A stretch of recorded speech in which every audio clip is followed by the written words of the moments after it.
Good afternoon, everyone, and welcome to the Budget and Finance Committee meeting for August the 12th.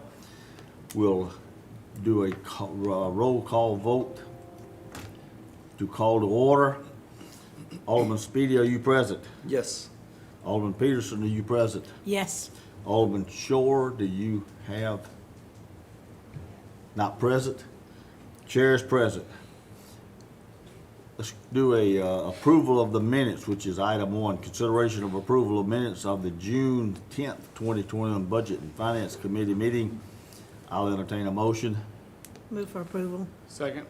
Proper motion and a second. Let's do a roll call vote on that. Alderman Speedy, how do you vote? Yes. Alderman Peterson, how do you vote? Yes. Alderman Shore, not present. Chair votes yes. Let's go to item 2 then. New business, consideration of draft resolution 2021-134, resolution to revise the organizational chart of the city court department. Jessica Davy, you're up. If that's, yeah, Michael, you want to start out? I would love to, sir. Good afternoon, Mr. Chairman, members of the Budget and Finance Committee. Michael Walters-Young, your Budget and Strategic Innovation Manager. At the indulgence of the committee, I'm going to give a summary presentation on items 2, 3, and 4, but ask for separate votes of recommendation for approval to the board at its conclusion. These are organizational chart changes, which are relatively minor in nature. As you know, we endeavor to have the most efficient functional operations possible, and that's done first and foremost by taking care of our most valuable asset, our people. How our people are organized and how we structure operations is constantly changing and evolving. And although we try to update org charts once a year during the budget process, a variety of factors, certainly the tight labor market we currently have, as well as other factors are sometimes out of our control, and we will occasionally come to you with minor organizational chart revisions. And these 3 items fall in that category. All of these changes that we are recommending to you are budget neutral. As a reminder, if something costs more, we will add it to a budget amendment and do it through an ordinance process. But when it's a relatively minor change, we simply do it through a 1-vote resolution process. First up is item 2 of your agenda, Resolution 2021-134, and that is to make a minor chart change and staffing table change to the city court. We will eliminate 1 existing deputy court clerk position and 1 authorized but unfunded existing deputy court clerk cashier position, and add 2 assistant deputy court clerk positions. And at that, Jessica, if you would like to add a little bit more about the rationale. Sure. Good afternoon, Alderman. There's really not a whole lot to add, but I'll just say that the current job descriptions did not adequately describe what would be expected of. These are both part-time positions, so they did not adequately describe what would be expected of a part-time employee. So we've written a new description, which is more fitting, and given it also a title that's more fitting. So if you have any questions, I'm happy to answer them. No questions. Item 3 in your agenda is Resolution 2021-135, and that's to make minor changes to the police department. There is no eliminations and there is no additions. This is simply to sort of get everybody, as I would refer to it colloquially, into the right buckets regarding divisions between administration, CID, and patrol. There was a series of promotions which happened certainly throughout the year and from time to time, and they became effective July 4th of 2021, immediately after the start of the current fiscal year. This resolution makes sure that the right numbers are in each of those divisions moving forward.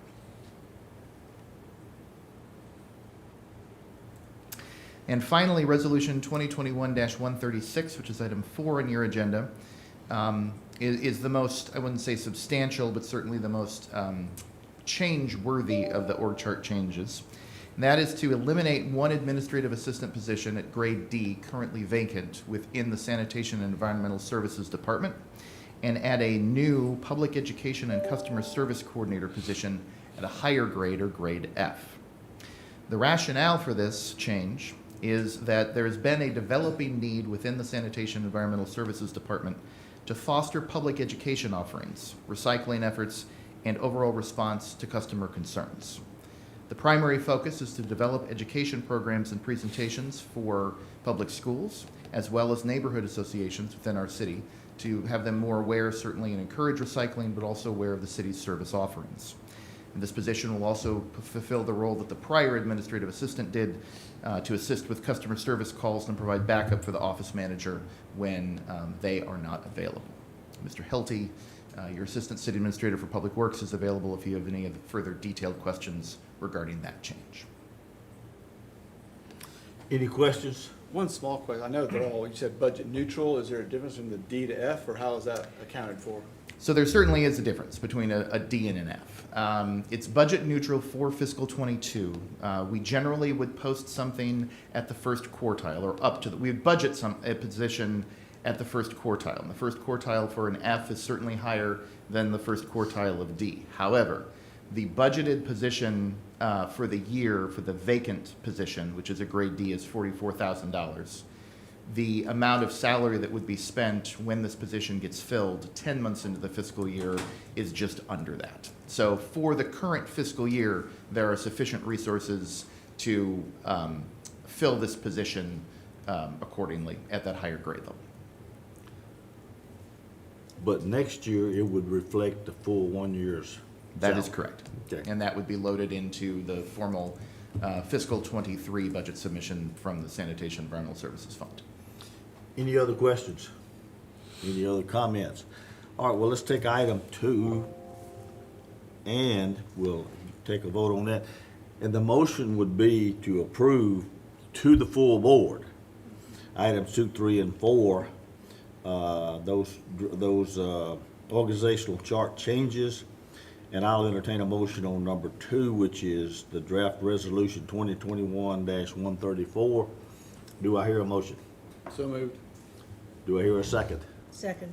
Proper motion and a second. Let's do a roll call vote. Alderman Speedy, how do you vote? Yes. Alderman Peterson, how do you vote? Yes. And the chair votes yes. Now, do we reflect Alderman Shore not being here? You do that, okay? Let's go to item 3 then. That is consideration of draft resolution 2021-135. And again, same scenario. We are recommending to the full board the committee's recommendation, which then goes to the full board. I'll entertain a motion on item 3. Move for recommendation to the full board for approval. Proper motion. Is there a second? Second. Do a roll call vote. Alderman Speedy, how do you vote? Yes. Alderman Peterson, how do you vote? Yes. And the chair votes yes on that also. Item 4 is consideration of draft resolution 2021-136, which is also an organizational chart change. Same scenario. We'll recommend this to the full board. Do I hear a motion of approval? So moved. Proper motion, is there a second? Second. Do a roll call vote. Alderman Speedy, how do you vote? Yes. Alderman Peterson, how do you vote? Yes. And the chair votes yes to that. All right, let's go to item 5.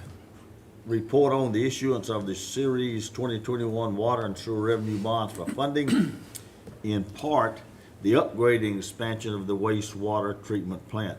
Eric, I think you have some very favorable comments to make on. Well, I'll that have item. some news to share to kick it off, and then we'll have Christine walk through some specifics. But as you know, we're looking at the last piece of financing for the water reclamation project. It's a $150+ million project. The last piece we're looking to borrow is in the neighborhood of $30 million, and we'd had a discussion a couple months ago about our ability to access state revolving loan funds for that last 30 million or so. We had heard that we would only be able to secure 10, and late last week we heard we may be able to secure closer to that 30 million. We've already started the process, and you've given an approval for us to enter into a utility revenue bond sale for that remaining piece. We believe we're still going to need that, but maybe not as much as we had thought. And we were looking at the cash flow needs, et cetera, to set that amount and kind of recalibrate this. So Christine and our water management folks and Michael and Mike and other folks have been working hard to figure that out, and we're still working through that. But overall, it's good news. It'll give us a chance to get more money out of the state revolving loan fund at that lower interest rate spread out over a 30-year term. So that should be good news for us overall in terms of the cost to our ratepayers, but it does add a layer of complexity as we're making these adjustments late in the process. So Christine will take you through our best look at this point, given what we know. And we have a schedule for the board to respond so that we can take advantage of the opportunity to get more state revolving loan fund and complete the bond transaction to get those dollars in place and finish this project. So Christine, take it away. Thank you, Eric. We always had planned for this committee meeting to give you an update on where we were with issuing the 2021 water and sewer revenue bonds, but we did not anticipate when we were thinking about this meeting that we would be talking again about state revolving fund and to the level that we will be. But as Eric said, there's been events within the last week and a half or so that have brought us back to looking at the SRF program in a little different way as we complete this project. And so just to go back in time a little bit, on July the 13th was when the Board of Mayor and Aldermen adopted Resolution 2021-108, which was the resolution that authorized the issuance of not to exceed $22 million in water and sewer revenue bonds. And at that time, I believe I showed to the full Board of Mayor and Aldermen a sources and uses table. It was in a table format rather than a pie chart, I believe. But we the building blocks of the sources of funds for this project have not changed since then. However, the pieces of the pie look a little bit different. And so at that time, we anticipated needing $22 million of water and sewer revenue bonds to complete this project, along with a $10 million final loan from the state revolving loan program, which would occur at the end of this calendar year. So following the board's authorization to move forward, which we had already started scheduling some of the steps that you have to go to have a public offering of securities. One of the steps in that process is obtaining a bond rating. And we had scheduled on August 2nd a meeting with Moody's Investor Service.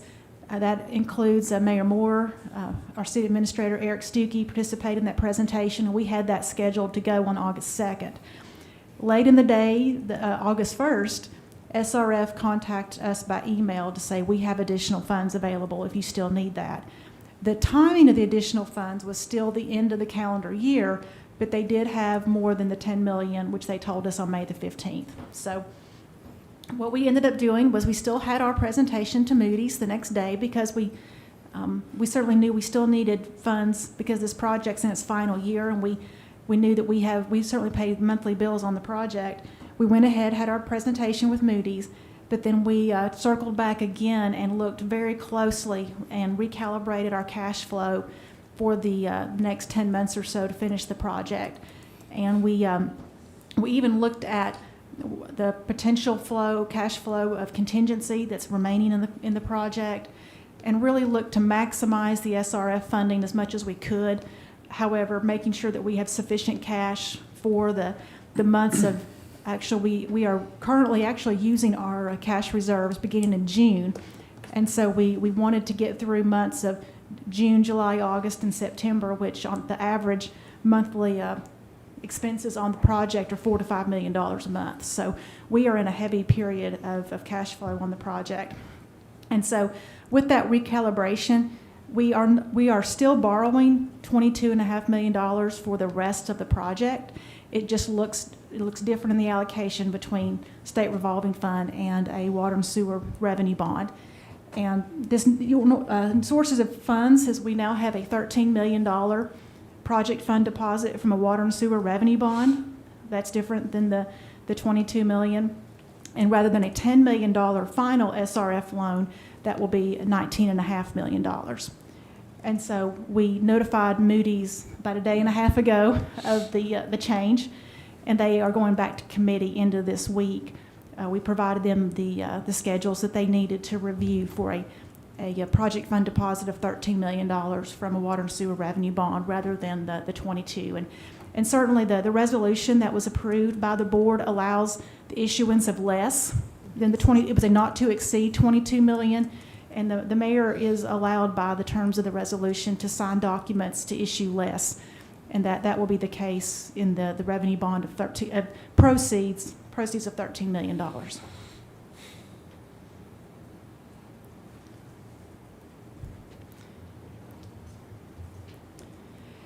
I wanted to give a little bit of information, the best we know, about the sources of funds for this project. And what we do know is the interest rate on the 2017 loans. That was $100 million borrowed from the State Revolving Loan Fund. That was a base interest rate of 147, and then there's an 8 basis point admin fee to total an interest rate of 155. The final maturity on this 2017 loans is 2051. As you would probably recall, the SRF program is a standard program of 30 years repayment. You may prepay at any time without penalty, but that is their program. We still have a cash contribution from the utility. We worked with the number of $20 million throughout this project. As we looked at the contingency, which Water and Sewer, certainly, they know so much more about this project than they did at the start of construction, but they still have 10 months to go. There's a little over $2 million left in the contract contingency. Should they need that, we would use that. We would allocate that to a cash contribution from the utility. But until about next spring, early summer, we won't be able to tie that down exactly how much they need. So if they don't use all of that contract contingency, that 21.3 could go down several hundred thousand. It could be closer to the $20 million number that we're projecting. The 2021 SRF loan, that's now the $19.5 million that started, that you last saw as 10. And that we don't know what that rate's going to be. It's not been locked in. And we'll talk about the timeline here in just a moment, but we're still several months from knowing what that rate is going to be. And that rate will definitely be lower than the public offering. However, there is a formula that TDEC uses, so it's not exactly a rate that's based on an indice. They take into account your ability to pay. There's some demographic factors that they look at for the communities as well. So, but we do expect that will be an interest rate that will be less than what the public offering would be. And that final maturity would be 2052. We would go into repayment on the 2021 loan at the end of calendar year 2022. And then finally, the 2021 Water and Sewer Revenue Bond of $13 million, based on rates a couple of days ago for a 20-year loan, that would be around about 2.3% interest rate for that entire bond issue. Certainly, there's lots of unknowns. We still need our bond rating. We had a very good presentation with Moody's, and there's some things that have really strengthened that credit since the last time they saw it. In particular, the strengthening of the security is that our state revolving fund loans now stand subordinate to these revenue bonds, to the bondholders. And that was something that the state approved back in June. The last time that Moody's saw this credit in 2017, those state revolving loan funds were on parity. And now these revenue bonds stand ahead. So we believe that's a strengthening of the credit. We have to wait and see if the Moody's committee views that the same way. But we did make that argument to the committee or to our analysts from Moody's, and that will be carried to the ratings committee. So certainly, I will use also as a place to point out that with a water and sewer revenue bond, the proceeds of $13 million for a project deposit, that will not be the actual par amount of the bond issue, and that's where the math of a public offering will come into play, because certainly the interest rates at this time, the yields on a new offering are very low, and the investors on tax-exempt securities prefer coupons that are higher. And so in order to be able to purchase an investment that has a higher coupon than the yield, you have to pay what's called a premium for that. So that would be an example is if you wanted to buy a 10-year maturity and you wanted a 2% coupon, but the yield was 1% on that day that you went out and took bids, you would have to pay more than the face value of that bond because you want to be paid 2% rather than the 1% on the yield. So I know there's a lot of math to that, but what that results in for proceeds of $13 million, we'll have a bond size of more like $11 million. So the par amount of that bond issue, I expect, will be less given the current market conditions for tax-exempt bonds with a strong credit rating such as ours will be. So I just wanted to mention so that next time we give a report that when we finally have that bond all issued and sold, the issuance amount will be less than the $13 million that we will receive in the project fund, but be rest assured we'll receive that $13 million to put that toward the project.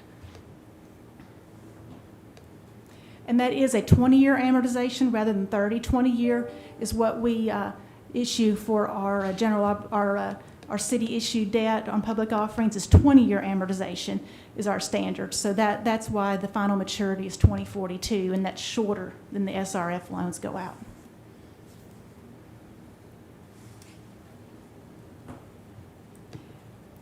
Well, and this is where we wanted to talk about what's next, because we certainly are at different places in securing both of these financings. However, several things are on the horizon, and we'll be on a little bit of a mad dash until early in calendar year 22 when the SRF loan becomes available. But next Monday, we are expected to receive our Moody's rating on the water and sewer revenue bonds, and I know our city administrator will keep the board informed as that becomes available. We will be coming back to the August 24th work session with maybe not quite this much detail, but we certainly want to update the full board on where we are at. August 25th, we will be accepting competitive bids, and the underwriter with the lowest interest rate will be awarded the water and sewer revenue bonds, and that is something that's designated to Mayor Moore to take the low bid as per the resolution. And then we do walk through the steps for the State Revolving Loan Fund loan, which begins with the resolution. We would like to get that taken up by the full board in September for the approval on the 19.5, and then walk through to be able to secure those funds either January or February, the best we can tell from the State Revolving Loan Fund staff. And then we've talked a lot about financing, but really what's going on is there's a project going on that the Water and Sewer Department's managing on a daily basis, and they are going to be doing that through the summer of 22. And Mark Hilty is here representing the Water and Sewer staff if you have questions about the project. So they are working very hard, and they're in what you would consider the final paces of that project, even though there's some very important things to be done in the next 10 months. Are there any specific questions? Or we certainly don't want to overwhelm you with the details, but we wanted you to have an understanding on where both of those financings were and why the loan amounts have changed since the last time that this committee and the full board has seen what's going on. Any questions from any committee member? That's good. Excellent report. Very, very good news. So we thank you for that. It is a report. Do you need a motion on that, or are we going to take that? I don't think so. We'll bring to you an item at work session on August 24th that reflects some of this same information and update, and we'll be moving towards a resolution action by the board, probably the first meeting in September, that brings closure to the SRF request and the additional money coming there. So you'll see it as a board and work session on the 24th, and then probably take some further action in September. All right. Thank you very much for the report, and certainly the bond rating would be included in that, as you referenced. That's coming Monday. All right. Let's go to item 6 then, monthly reports for August 2021. Mike? Good you're up. afternoon. I would like to begin today with the highlights on local sales tax and then finish with the summary of all funds. I guess actually continuing with good news, if you look at Schedule 1 and if you look at local sales tax, the number that stands out the most is if you look at it through year-to-date through May, it actually exceeds all of 2020 by $2 million. So in essence, that to me is the number that stands out the most. If you also look at the schedule, May actually exceeded the amount for December sales. And that's the first time we've seen that ever happen. And May, though, does include the city's share of the additional 0.5 rate. So that's how come, in essence, it was higher than December sales. If you look at development fees for the fiscal year, and these are the numbers we will present for audit, you'll notice building permits and county facilities tax were each up 5%. But then if you look at road impact fees and the city facilities tax, you actually will notice it's lower than 2020. But of course, these fees are dependent on the timing as well as the type of development. If you look at gasoline taxes on that schedule, April and May actually changed a decrease for the year into a slight surplus of 1%. And April was actually over 50% higher than April of 2020. If you look at hotel motel taxes, April and May had a similar impact. With one more month of collection, the revenue is now within $1 million of what we had in 2020. If you look at the conference center, although the amount was very small, we actually had our second profit for the year. If you look at the now summary of all funds, when we presented the quarterly report for March, we reported very favorable results in the general fund.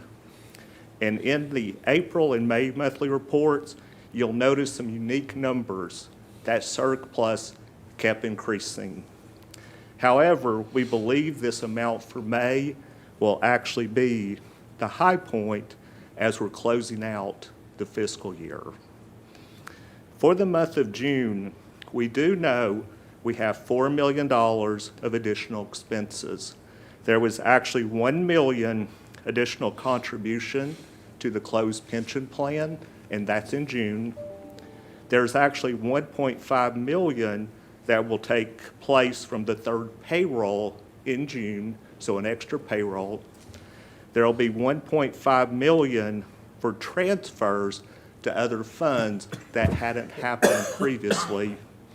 And also, one last thing is this, there was $750,000 of hall income tax. We had budgeted $250,000, and what it is, this is actually the last hall income tax receipt.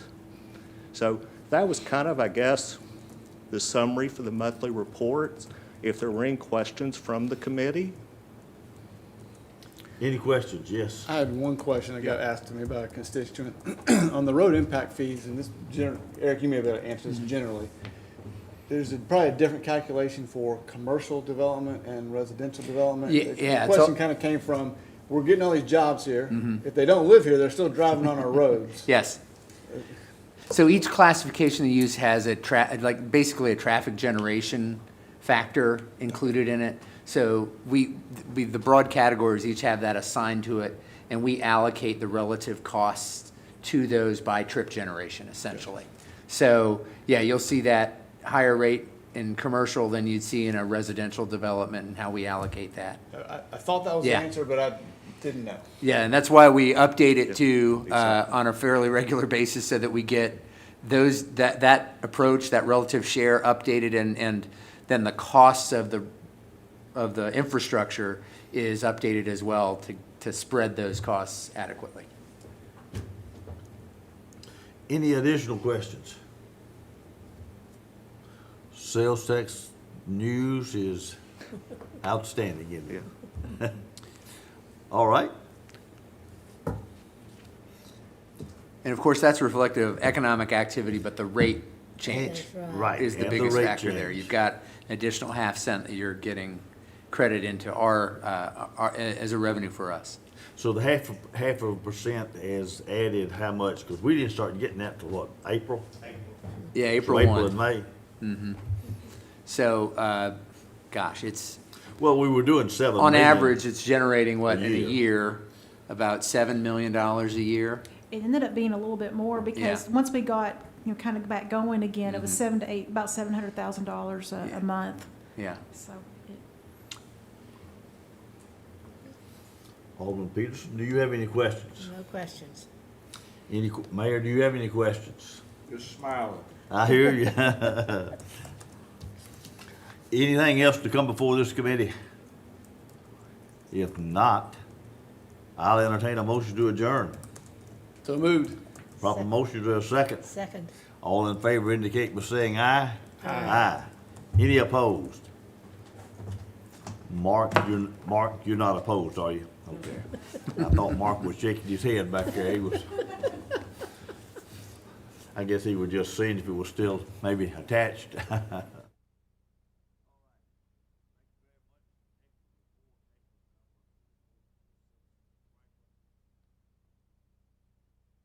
If they understand what's going on, they should